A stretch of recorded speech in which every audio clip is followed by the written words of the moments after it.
Hi guys, good morning. Okay, isang mapagpalang na umaga po sa lahat. Sino man makapanood sa video na ito, God will continue bless you and take care of you. Pagpapalain ka pa ni Lord. No matter what, kung ano man sitwasyon mo ngayon, lagi mo tandaan, hanggat buhay ka pa, hindi pa tapos si Lord sa'yo. If you're not dead, God is not done for you. Okay, may gagawin pang maganda si Lord, matindi sa buhay mo. Kapit ka lang kapatid, kapit ka lang sa pangarap mo, sa goals mo, at sabayan mo ng pagtitiwala kay Lord. Okay? So yung pag-uusapan po natin ngayon is all about financial planning. Okay? So napaka-importante po. Pinagpaplanuhan po yung pera, money. Okay? So, sabi nila, yung pera is the root of all evil. Di ba? So, hindi po ako naniniwala doon. Depende po kasi kung sa paggamit po doon. Either nakasira or nakakaganda. Okay? May advantage at disadvantage po doon. Okay?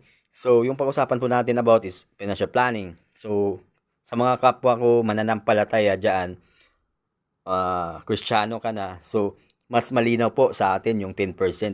Yung hindi po natin pagdamutan si Lord sa mga kita natin, 'di ba? Nagbibigay po tayo sa mga gawain ng ating Panginoon. Kasi nga hindi nga madamo si Lord sa atin 'di ba? Binibless pa nga tayo, 'di ba? Sabi nga ni Lord, kung nagbibigay ka, mas okay po yung nagbibigay kaysa ikaw yung bibigyan.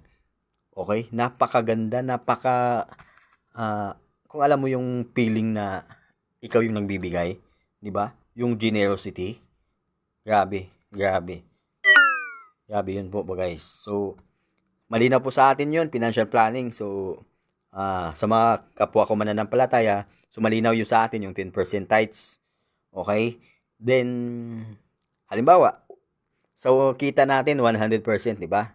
Okay? Halimbawa, kumikita ka weekly, quincenas, monthly, depende po kung paano mo siya i-divide. Pero yung masasabi ko lang, yung ma-impart ko lang sa inyo, at least 10% para kay Lord, para kay God. Then, expenses, nasa inyo po yun. At saka yung emergency fund na tinatawag o yung savings. Diba? So, napaka-importante po sa bawat isa sa atin na may ipon po tayo. Okay? So, wala namang problema yung bili ka ng bili ng mga gamit as long as may savings ka, may emergency fund ka, may badukot ka sa panahon ng taghirap. Diba? Mas okay yun. So, maraming nagtatanong, paano siya i-divide. So, simple lang guys, mga kapatid. Sa 100% nakita mo, 10% kay Lord, so remaining 90%, hatiin mo lang yon sa expenses at saka sa mga expenses mo at saka sa emergency fund. Halimbawa, 60 yung expenses, 30 yung savings, o kaya 70 yung expenses, 70% at saka 20% yung savings, emergency fund, 10% para kay Lord. Okay? So, malinaw po yun sa atin para hindi tayo magkakagulo at hindi tayo maghihirap. Di ba? Hindi naman importante yung mga bagay na sa atin, wag na nating bilhin. Di ba? Tabi na natin. Okay? So, yan guys. Sana po may natutunan ka po dito sa video na ito. And maraming salamat po. Isang mapagpalang na umaga. This is Kapanatag Vlogs and God bless. Bye-bye.